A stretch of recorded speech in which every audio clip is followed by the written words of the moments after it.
नमस्कार दोस्तों, स्वागत है आपका हमारे national international current affair series में। आज हम 15 से 17 सितंबर के करंट अफेयर्स के बारे में चर्चा करेंगे। इस वीडियो की पीडीएफ आपको हमारे टेलीग्राम पर मिल जाएगी। साथ ही साथ इसी तरह की करंट अफेयर की वीडियो देखने के लिए सब्सक्राइब करें हमारे इस यूट्यूब चैनल को। चलिए आज के पहले प्रश्न की ओर चलते हैं। किस भारतीय महिला क्रिकेट खिलाड़ी को टाइम 100 नेक्स्ट 2023 की सूची में शामिल किया गया है? इसका सही उत्तर है ऑप्शन बी, हरमनप्रीत कौर को शामिल किया गया है। हाल ही में जारी time 100 next 2023 the emerging leaders shaping the world सूची में हरमनप्रीत कौर को शामिल किया गया है। हरमनप्रीत कौर टाइम 100 नेक्स्ट में जगह बनाने वाली पहली महिला क्रिकेटर बन गई है और हरमनप्रीत कौर के साथ साथ 3 भारतीयों ने टाइम 100 नेक्स्ट सूची में जगह बनाई है। अगला प्रश्न है, हाल ही में कौन सा देश करतारपुर कॉरिडोर में थीम पार्क विकसित करेगा? इसका सही उत्तर है ऑप्शन सी, पाकिस्तान विकसित करेगा। अगला प्रश्न है, कौन सी विमान निर्माता कंपनी भारतीय वायुसेना को C-295 परिवहन विमानों की डिलीवरी शुरू कर दी है? इसका सही उत्तर है ऑप्शन बी, एयरबस ने। भारतीय वायुसेना को देश का पहला C-295 मिलिट्री ट्रांसपोर्ट एयरक्राफ्ट मिल गया है।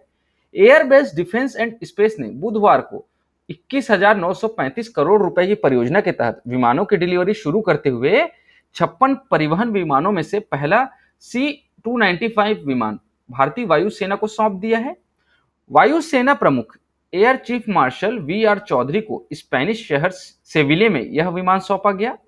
मिलिट्री ट्रांसपोर्ट कैटेगरी के इस विमान का निर्माण एयरबस ने किया है। अगला प्रश्न है, हाल ही में भारत ने किस देश के साथ ऊर्जा डिजिटलीकरण और निवेश के क्षेत्रों में MOU समझौते पर हस्ताक्षर किए हैं? इसका सही उत्तर है ऑप्शन डी, सऊदी अरब के साथ किए हैं। भारत ने सऊदी अरब के साथ ऊर्जा डिजिटलीकरण और निवेश के क्षेत्र में समझौता ज्ञापन पर हस्ताक्षर किए हैं। प्रधानमंत्री नरेंद्र मोदी ने नई दिल्ली में क्राउन प्रिंस और सऊदी अरब के प्रधानमंत्री प्रिंस मोहम्मद बिन सलमान बिन अब्दुल अजीज अल सऊद के साथ द्विपक्षीय और प्रतिनिधिमंडल स्तर की वार्ता की है। अगला प्रश्न है, भारत और किस देश के बीच इंफ्रास्ट्रक्चर फाइनेंस ब्रिज का उद्घाटन किया गया है?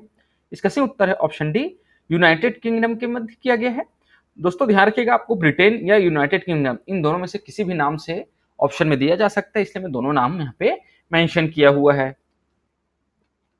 भारत और यूनाइटेड किंगडम ने संयुक्त रूप से 12वीं आर्थिक और वित्तीय वार्ता के दौरान इंफ्रास्ट्रक्चर फाइनेंस ब्रिज के शुभारंभ की घोषणा की है।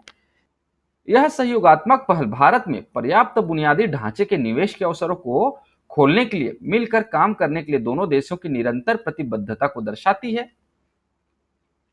अगला प्रश्न है, हाल ही में फीबा बास्केटबॉल विश्व कप 2023 किस देश की टीम ने जीता है? इसका सही उत्तर है ऑप्शन बी, जर्मनी ने जीता है। फीबा का फुल फॉर्म जो है ना वो इंटरनेशनल बास्केटबॉल फेडरेशन है। बास्केटबॉल वर्ल्ड कप 2023 में जर्मनी ने सर्बिया को हराकर पहली बार वर्ल्ड कप का खिताब अपने नाम कर लिया है। वर्ल्ड कप का आयोजन स्थल जो था फिलीपींस, जापान और इंडोनेशिया था। ये तीनों देश संयुक्त रूप से इस आयोजन कर रहे हैं। आयोजन तिथि 25 अगस्त से 10 सितंबर 2023 तक की थी। फाइनल मैच मनीला फिलीपींस में हुआ था और बास्केटबॉल वर्ल्ड कप का ये 19वां सीजन है। अगला प्रश्न है, निम्नलिखित में से किसे गोयल शांति पुरस्कार से सम्मानित किया जाएगा? इसका सही उत्तर है ऑप्शन ए, एस सोमनाथ जी को किया जाएगा।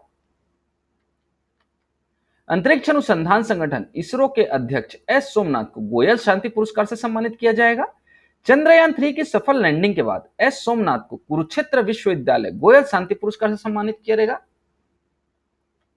अगला प्रश्न है, किस राज्य में मोबाइल एप्लीकेशन ऐप सरपंच संवाद का अनावरण किया गया है? इसका सही उत्तर है ऑप्शन सी, असम में किया गया है। असम के राज्यपाल गुलाब चंद कटारिया ने गुवाहाटी के राजभवन में क्वालिटी काउंसिल ऑफ इंडिया के एक मोबाइल एप्लीकेशन ऐप सरपंच संवाद का अनावरण किया है। QIC पूरे देश में लगभग 2.5 लाख सरपंचों को जोड़ने के उद्देश्य से एक पहल के रूप में सरपंच संवाद अभियान शुरू किया है, जो नेटवर्किंग, ज्ञान प्रसार और सहयोग के लिए एक समग्र मंच के रूप में कार्य करता है। अगला प्रश्न है, प्रतिवर्ष राष्ट्रीय हिंदी दिवस कब मनाया जाता है?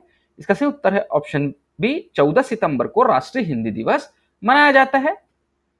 प्रतिवर्ष 14 सितंबर को राष्ट्रीय हिंदी दिवस मनाया जाता है और इसके अलावा 10 जनवरी को विश्व हिंदी दिवस के रूप में मनाया जाता है।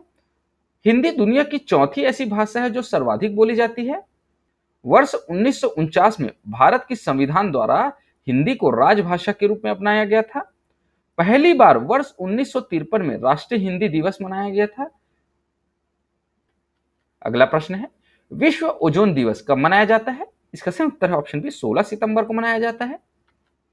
विश्व ओजोन दिवस, जिसे ओजोन परत के संरक्षण के लिए अंतर्राष्ट्रीय दिवस के रूप में भी जाना जाता है, प्रतिवर्ष 16 सितंबर को मनाया जाता है।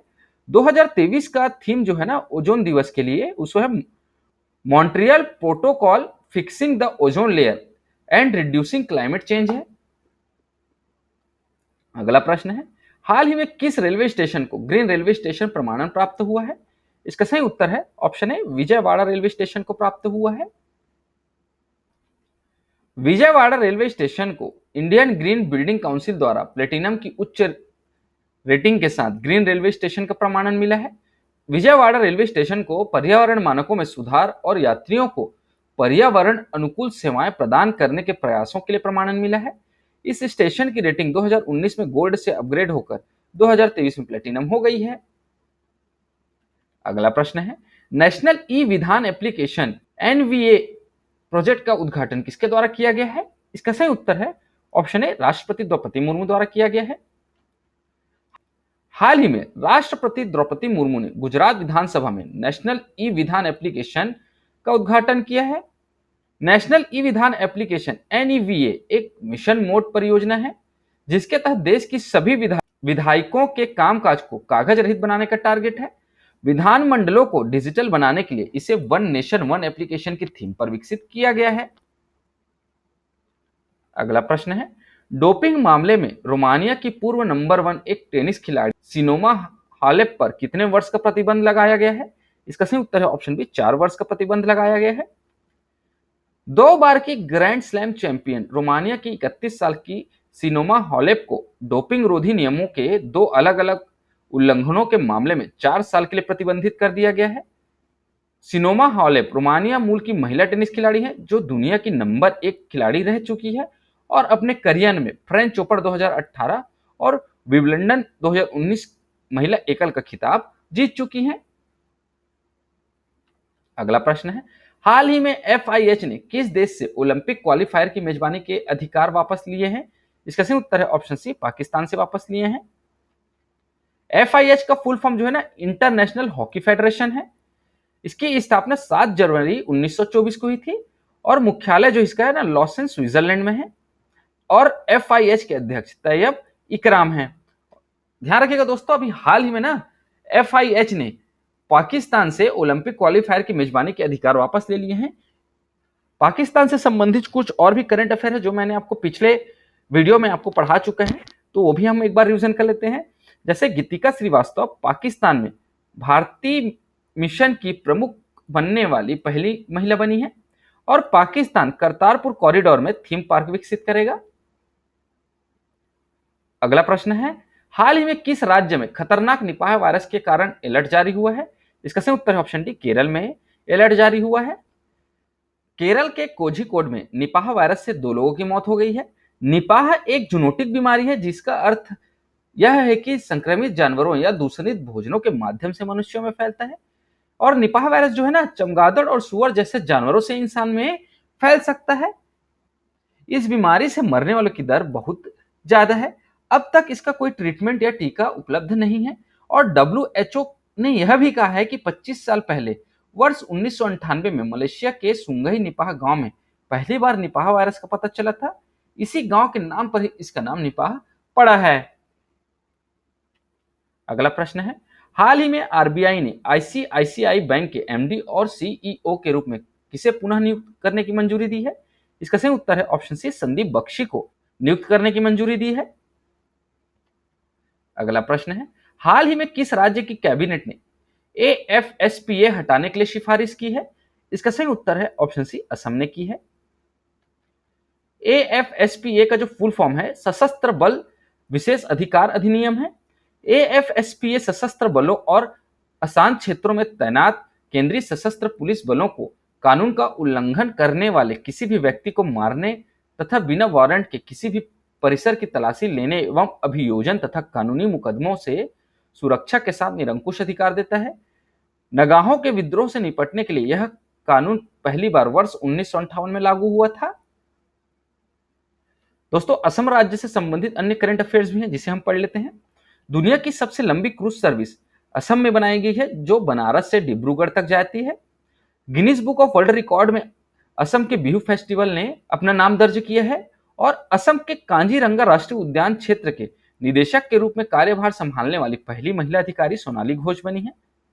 और पूर्वोत्तर भारत की पहली अंडर वाटर टनल ब्रह्मपुत्र नदी पर बनी है, जो असम राज्य में ही बनी है। ठीक है, अगला प्रश्न है, हाल ही में किस देश के सुप्रीम कोर्ट ने पूरे देश में गर्भपात को अपराध की श्रेणी से बाहर कर दिया है? इसका सही उत्तर है ऑप्शन बी, मैक्सिको की सुप्रीम कोर्ट ने पूरे देश में गर्भपात को अपराध की श्रेणी से बाहर कर दिया है। मैक्सिको के सुप्रीम कोर्ट ने पूरे देश में गर्भपात को अपराध की श्रेणी से बाहर कर दिया है। यह फैसला इसी तरह के एक फैसले के 2 साल बाद आया है, जिसमें कहा गया था कि गर्भपात कोई अपराध नहीं है और देश में महिलाओं को अभियोजन के डर के बिना गर्भपात की सुविधा दी गई है। इससे पहले मैक्सिको में गर्भपात कराने वाली महिलाओं को 3 साल तक की जेल और जुर्माने का सामना करना पड़ता था। आज की वीडियो में इतना ही दोस्तों, आशा करता हूं आपको हमारी वीडियो पसंद आई होगी। अगर आपको हमारी वीडियो पसंद आती है इसे लाइक करें, शेयर करें और हमारे इस चैनल को सब्सक्राइब करें। इस वीडियो को देखने के लिए आपका बहुत बहुत शुक्रिया। Thank you very much.